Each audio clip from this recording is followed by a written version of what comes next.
Hello, my name's Anne Oxley. I'm a metallurgist and I'm one of the co-founders of Brazilian Nickel and their technical director. We're going to talk today about nickel and the low carbon economy. And I'm going to start with just a little brief introduction about, why this is important. So, why are we decarbonising? Obviously, we're doing this to combat climate change and lower greenhouse gas emissions. And vehicle electrification is a major part of that process. But it's very interesting, as we've seen, I think, in these unprecedented lockdowns of early 2020 and sadly again now, our cities are much cleaner places just because there's less vehicles. And we can replicate that, of course, by exchanging those ICE vehicles for electric vehicles. And that's the aim of one of the aims of electrification of the vehicles is to make our cities so much cleaner. I have friends in London, literally, who have views in the last 12 months that they haven't seen for decades. But government incentives have also helped, particularly in the last 12 months, see huge increases in sales in certainly in Europe.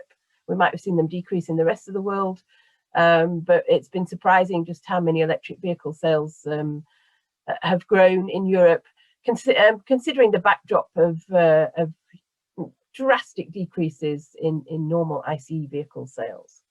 But we must remember that decarbonisation in general is highly metals intensive. Not just for the electric vehicle, but for renewable energy, wind farms, particularly offshore wind farms, but solar panels, ESS systems, all of those require huge amounts of metals.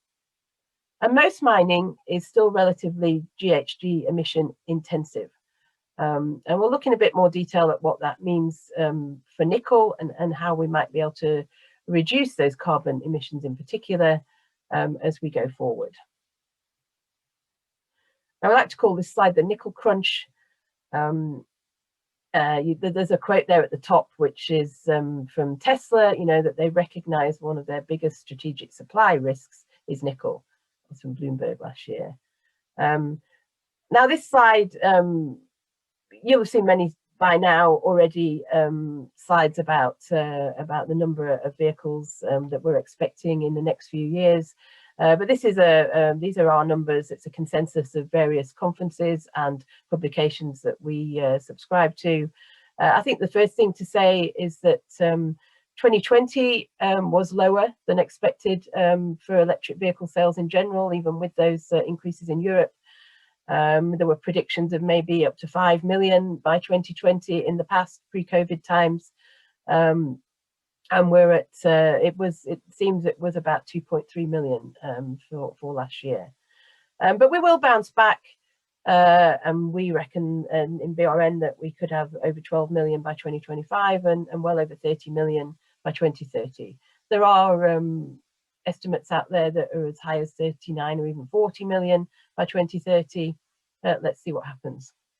But that equates to battery production of around 1,700 gigawatt hours. And this is just for electric passenger vehicles, so no truck transport, no public transport, no two-wheeler, just electric passenger vehicles, both hybrid and fully electric. But that will lead to an extra nickel demand of almost 1.5 million tonnes.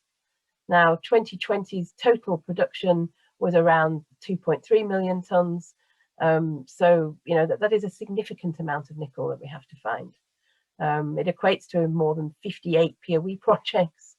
And put that in a different perspective, it's more than 7 times the total production of Norilsk nickel, which I think last year produced around 200,000 tonnes of nickel. Now, if we move now onto, what the whole aim of this this presentation is, discussing why it's important, the carbon neutrality, if possible, of the raw materials going into electric vehicles. Now, we know that OEMs are aiming, if possible, for carbon neutrality. That's the whole point of an electric vehicle. And you know, this is an example here of Volkswagen's ID3, and we can see while they're aiming for carbon neutrality at the moment, that's impossible if you take into account the 40% of their CO2 emissions that come from the battery manufacturer itself.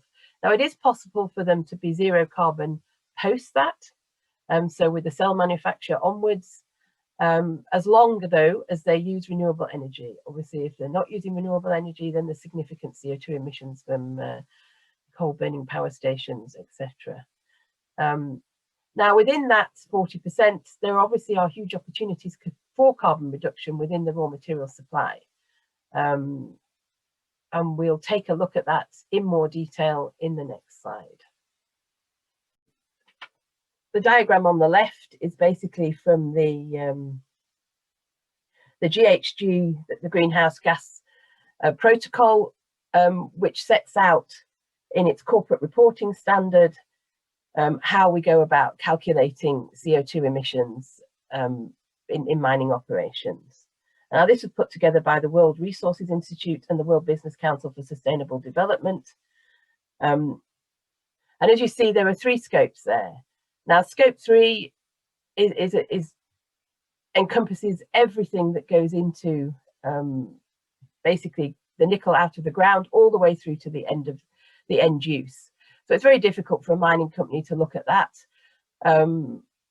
We are beginning to look at a full scope 3, but most mining companies, including ourselves at the moment, basically look at scopes 1 and 2. So scope 1 is complete direct, whatever happens on your mine site, including all company vehicles within that site, including personnel transport to and from their homes, etc. And it also includes all power that is used for the operations on that site. So this used to be called the cradle to gate, but with the new GHG protocol, we call it now, with scopes 1 and 2. So if we look at the numbers that come from that, I mean, we've got in this chart here, and basically the class 1, the nickel sulfate and the ferronickel, they come from the Nickel Institute's latest life cycle assessment, and that was issued in May 2020. And the numbers for the MPI, they come from an article which was published in Energies, which was just specifically looking at nickel production as well. So we can see from these numbers that, you know, actually class 1 is not quite as energy intensive and as CO2 emitting as some of the other nickel products. Ferronickel and MPI, just by the nature of they're not producing a pure nickel product, they tend to have a higher carbon footprint per kilo of nickel produced. The MPI numbers there, there's an arrow there because it really depends on how much nickel is in the MPI. The 70 is for an average of 10% nickel in the MPI. And we know that MPI is highly energy intensive, and most of the MPI in China and in Indonesia, sadly, is produced still by burning coal to produce the energy. So it is an extremely high carbon footprint. But our project, the PMP, is actually lower than class 1. And we'll come on in a bit more detail to why that is, but heap leaching is an inherently low carbon process, and all our energy is carbon free. So if we move on now to looking at in detail what's actually possible at PMP. So yes, the CO2 footprint of our project in Brazil, as I just said there, it is already inherently low for HL. But we are actively trying to reduce the carbon footprint further. And the work we're doing in this area at the moment is we are currently working on a much more detailed LCA, which will be done with an independent group. The numbers we have at the moment are internal from our mass and energy balances, so we believe they're accurate, but it will be, you know, good to have an independent verification of that. And the current situation, I've just left that graph up there in the corner as well, you know, shows that our CO2 emissions are lower than other nickel production. You know, we're 80% of class 1. And those class 1 numbers can vary as well. I think some of Norilsk's numbers are now as low as 10 as well. But there are class 1 out there that can be 30 or even 40 kilos of CO2 per kilo of nickel produced. But we're, quite importantly, I think we're only 42% of nickel sulfate. And while we're producing a nickel hydroxide product, that is a product that's quite favoured by most cathode manufacturers. They will treat that product obviously before they produce their cathode, but they would also treat the nickel sulfate. And while ferronickel NPI are not necessarily significant for electric vehicle manufacture, you know, they do have much higher carbon footprints, and there's often talk of when the shortage of nickel will occur in the future, which we're all expecting in the next few years, that NPI could be used to produce nickel precursors for the cathode. The fact that it is already such a high carbon footprint, to then add further energy to make possibly a nickel sulfate does seem rather ludicrous. But we're actually working, and we'll be working quite seriously in the next 12 months on innovations to lower or even remove any CO2 emissions. Most of our CO2 emissions come from our impurity removal circuit. Basically, we have a solution when it comes out the heaps, and we then treat this solution to remove impurities before we create our nickel products. And we use limestone to do that. We simply raise the pH with limestone. Obviously, that gives off CO2. That's the bulk of our CO2 emissions. But it's pure CO2, so we can easily capture it. And we're hoping that we can not only capture it, but use it in our own process, which would then reduce the amount of lime we need in that later process. And we would end up with a magnesium carbonate, which would have captured all the carbon from the process downstream and allow us to be close to carbon neutral in the whole process plant. But we also, which is very natural for nickel, both laterites and sulfides, there is possible carbon sequestration, both in the bedrock, so once you've removed all the waste. So this is a natural environmental carbon sequestration that happens anyway, but by opening up new areas of bedrock, there is more rock to be able to sequester carbon. And there are many universities out there at the moment looking at how that can be maybe increase the speed of that carbon sequestration as well. And also in the waste products, we will have dry waste products which will be stacked, which will be slightly alkaline, and therefore they also have the possibility of sequestering CO2 just out of the atmosphere. And of course, you know, we're talking about reducing carbon by electrifying vehicles. So we will look at electrifying our own fleet, and that would reduce the reliance upon diesel and therefore any emissions from diesel. And we're in a remote location, so while we have all our energy comes from a sulfuric acid plant, which is on site, there are times when we have to, obviously that plant will be down for maintenance, and while we have renewable energy from the grid, which would replace that, there are times when we might have to use backup, which would at the moment be diesel generated, bizarrely. So if we can use our own renewables on site and have our own electric storage systems, then we could use that for backup, both at the camp and at the site. All of this can basically make our projects carbon neutral and possibly even carbon negative in the future. And that is what we're aiming for. And we'll be looking at that in a lot of detail as we move on with our bankable feasibility study in the next 12 months. But it's not just CO2 that's important. Certainly in our view, and I think it's in most investors' view, particularly investors in general, not just from electric vehicle manufacturer, but ESG, so environment, social and governance, is extremely important these days for any project going forward. And so all production, you know, we need to have strong sustainability and ESG credentials. All projects need to be done with environmental sensitivity. Responsible sourcing is very important. So we all have our own supply chains, and we need to look very carefully at those materials and where we buy them, how we buy them. You know, obviously perhaps goes without saying, but things like, you know, enforced labour, child labour, you know, we can't work with companies who have any connection with anything like that. I think efficient logistics are very important, which comes down to, you know, a lot of mines are in remote areas, but if you can be efficient about the resources you need on site, and also the type of product you produce, so that you can produce something with the highest, for instance, for us, you know, we're producing a nickel hydroxide, which is 50% nickel, rather than a nickel sulfate, which is only 22% nickel.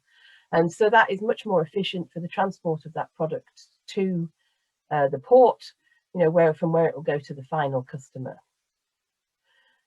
Now, you know, shared benefits of mines are also extremely important. The local communities in which you operate, they need to share in the benefits that the project will bring, you know, and obviously that means trying to work locally with the local workforce. You know, I mean, many mines are in areas, very remote areas with limited workforce. You do have to bring people in from outside, but it's very much our belief and philosophy that we start first local, and that includes both labour, so training local workforces, but also actually from purchasing and from contractors. And you know, we've had some interesting, you know, in the past where we would work with somebody who had the ability to do the job, but not the procedures in place to do it in accordance with policies that we would need to do to meet our ESG credentials. But we don't just say no to that local party. We actually work with them to make sure that they can meet the requirements that are needed to be one of our partners as we go forward. And transparency is very important. We follow the Extractive Industry Transparency Initiative, and that is very important. I mean, there are always, I mean, some of the other shared benefits are taxes and royalties that go back to the state, but it's very important that the whole area knows exactly where those are going and how much they are, so that, you know, that basically there's almost no possibility of any corruption of the money that then goes to the state and the local communities to use that in the most efficient way. And finally, I think effective closure planning is very important. It's not necessarily just about rehabilitation of a mine, but it's about working with the local people to have a legacy that they feel that they can use and take forward after the mine has closed. And if we look specifically at some of these things for PMP, I think just to reiterate some things that perhaps I've mentioned many times in previous presentations, but you know, I mean, we chose to use heap leaching. We've been working on heap leaching since 1999, and we believe it's the way forward for nickel laterites. And these are some of the reasons why. It is a simple, flexible technology, and perhaps most important, it's everything, the downstream as well, everything is at ambient conditions. So this hugely reduces energy intensity. You know, PMP has a negative energy. I mean, basically we sell power back to the grid from our on-site acid plant. And a high pressure acid leach of the same size will require approximately 3 times the energy of the PMP 1000 project, the PMP project, apologies. But this also is another thing about heap leaching is increased resource utilization. So there's less mine waste, there's a longer operational life for the resources that you have. So basically we take all the ore that's above our cutoff, it's all processed, there's no blending, there's no separation of ore types required, we don't have a specific chemistry that needs to go on the heap. So basically we leach all the ore types, saprolite, limonite, transition material, whatever's there, as long as it's above cutoff, it goes onto the heap and is processed. Now we've optimized this process over the years, so we minimize our water use and our acid consumption. Very important today is tailings management, and we only have solid residues. So you can see a picture there of our impurity filter cake that was in our demonstration plant, and it's a very dry residue. And also, you know, basically we're a zero discharge site, so no, we're nowhere near the sea, but you know, deep sea disposal for me is an environmental issue that needs to be addressed by HPLs in places like Indonesia, because it's something that just should not be happening. Now we choose nickel hydroxide intermediates as our final product.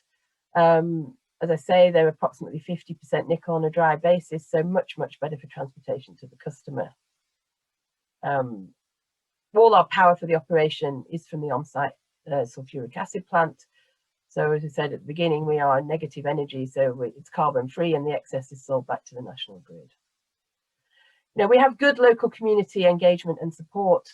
The Piauí project is in one of the poorest areas of Brazil. So, you know, giving jobs to the local workforce is a priority, and it's something the community are really looking forward to happening as we move through this year towards full-scale production, but also our smaller production, the PMP 1000 project. And as I mentioned on the last slide, you know, legacy is important, and that also comes with, you know, closure plans with the local communities. You know, there's an acid plant there within Piauí. There's a lot of fertilizer required, and that could well be a positive legacy for all the soya that will be grown in parts of the Piauí state. So just briefly to look here at Brazilian nickel and our own ESG and sustainability approach. You know, we are a junior mining company, but we take this very seriously. We have a sustainability charter, and the whole aim of that is to provide long-term benefits through continuous improvement in health, safety, and environmental performance, and most importantly, sharing these benefits with the communities within which we operate. You know, and you know, we have policies which lead down into specific operational codes and processes and procedures, financial procedures, etc. You know, and these include things like anti-corruption, anti-bribery, diversity and inclusion is very important to us. You know, we're aiming to be a gender balance, so basically 50-50 by 2030, if at all possible, and we're just joining Paradigm for Parity to be part of that and help achieve that goal as well. You know, and I think it's very important just to, again, to just reiterate, there's a few things there. You know, zero harm to our employees is extremely important from a health and safety point of view. You know, positive legacy in the community. You know, we try to conserve and, where possible, even enhance the natural environment. We respect and protect the rights of our employees and the host communities. And doing business responsibly and transparently is very important. You know, while still, of course, ensuring adequate return for shareholders, because we are a business after all. So let's have a brief look at where Brazilian nickel is. Some of you all know me from a few years now of these conferences, and we've been in a funding process for quite a long time. And very happily, literally last month, we finalized the bulk of our financing requirements for our plans for the next 2 to 3 years. So we finalized the 27.6 million equity investment in December, and the bulk of that money came from our funding partner, which is a company called TechMet out of the UK, who are also specializing in technology metals, specifically for electrification of vehicles. And we are, you know, we're their main investment. Well, we are their investment in nickel. But most importantly for us, the money from them came from the United States International Development Finance Corporation. So this is a significant backing of our project by the US government.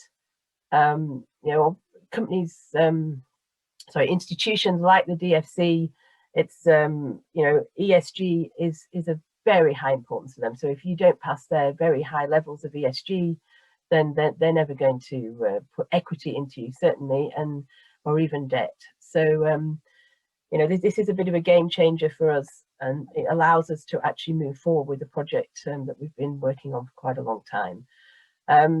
We also had 2 million investment from Anglo-Pacific Group, who also we signed a royalty deal with a couple of years ago. So that 2 million is a straight equity investment, slightly unusual for them, but also they are trying to change their strategy, moving out of coal, as many investment houses are, and therefore into companies like Brazilian nickel, which they see the future for sustainability and decarbonisation, etc.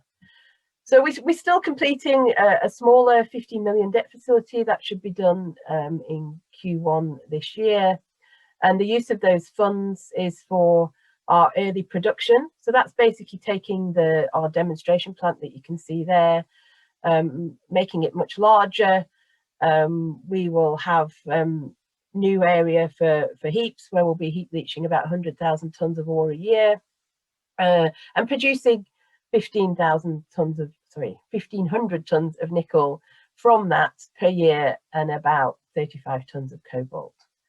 But at the same time, and equally important, we will be completing our bankable feasibility study that began this month in earnest, and that will be completed within 12 months.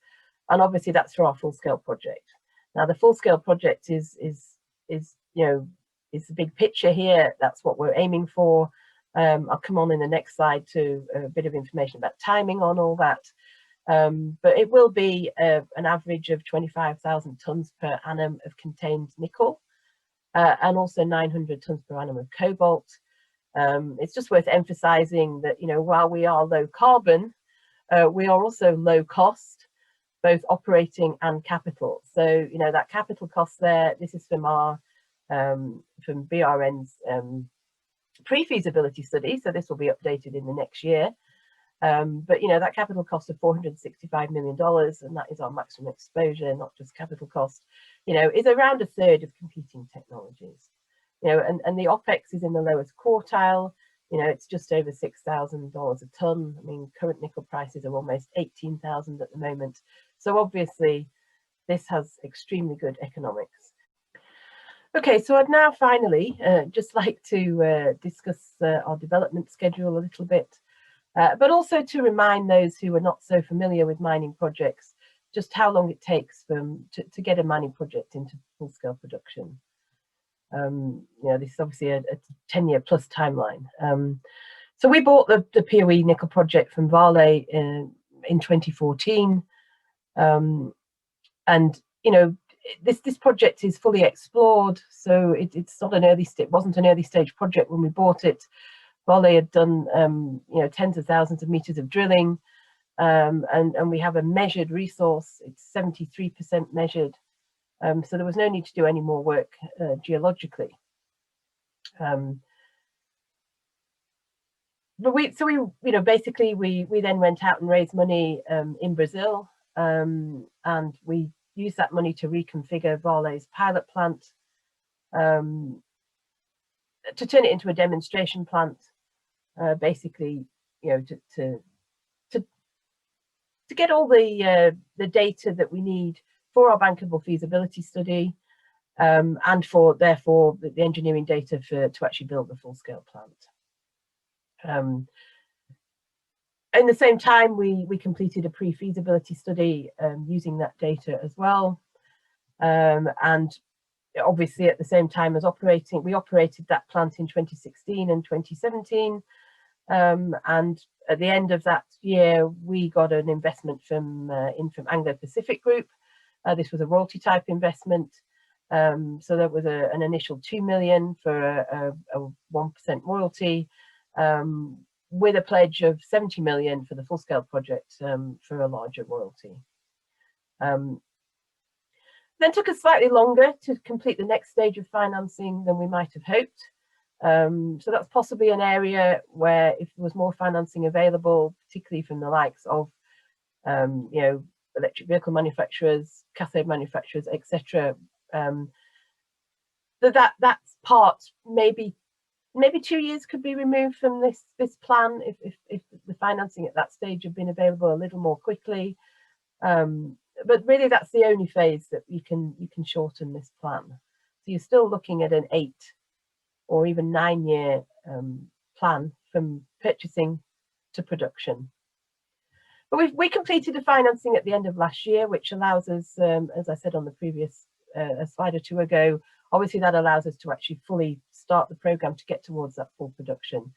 So we started the final phase of the bankable feasibility study. We kicked that off this month. We expect that to take around 12 months, so that will be published early next year. At the same time, we are just completing a small debt raise, which will also take a couple of months, so that we can complete the 42 million package, which is required to do both the bankable and the PMP 1000 project. So once the BFS has been published, we would then be finalizing all the financing for that, and we would expect that to take another 6 to 9 months. So realistically, it will be sometime in Q4 before we close that financing package for the full-scale project. As already mentioned, Anglo Pacific there's a royalty finance there.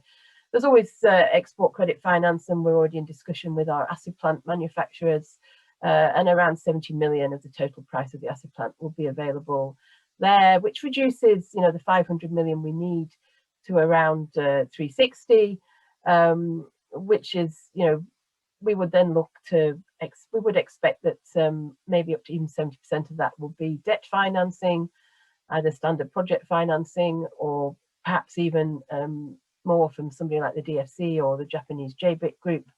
But we're also in discussions with strategic customers in Japan, in the USA, and in Europe, who could also be part of that debt financing. So as soon as that financing is complete, we would then start full-scale construction. So realistically, that wouldn't be till the beginning of 2023. Construction 12 to 18 months, so we would start some production in early 24. But realistically, that could be the middle of 2024. And then it's a 12-month ramp up. So by early 2025, we will be at full production. And basically, that's it for me for today. The disclaimer there, we don't need to go through that now. And basically, thank you. Any questions? I'm here. I'm also moderating the panel that's coming after this. So I look forward to taking all your questions. And thank you again, AABC, for having us here again to present.